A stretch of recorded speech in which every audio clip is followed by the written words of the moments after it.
Yes, yes, yes! Siyempre, panibagong araw, panibagong blessings na naman. At gusto ko lang po kayong i-update sa ating grocery package receiver na si Junalyn Tuyugan. So, nakuha na po niya today yung kanyang grocery package. Eto, panuutin niya kung paano niya tanggapin ang aming pagmamahal. So, eto nga yung mga natanggap niya. Kung makikita nyo naman, complete set yan. May gatas, may ulam, may bigas na isang sako. Syempre, ang diaper ng kanyang anak.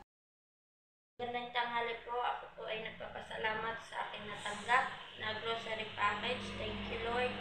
Maraming salamat po sa mga sponsor, Sir Rex Navarro, Madam Araceli Mahilog, Boss Market Talks, and especially Korea ng Pinay.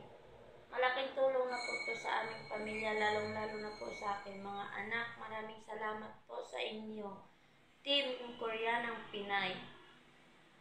Sana marami pang blessing na dumating sa inyo para marami pa po kayong matulungan na kagaya ko. Maraming salamat po. Yung hindi pa po nakayakap kay Korea ng Pinay, Sir Rex Navarro, Araceli Mahilong, Boss Makita, yakap na kayo. Solid to. Solid tong mga taong to. Thank you po. Siyempre, maraming salamat po kay Sir Rex Navarro, kay Ma'am Araceli Mahilom, at kay Makitox. Kasi kung hindi dahil sa inyo, hindi po magiging posible ito. So again, congratulations to you, Junalyn Tuyugan!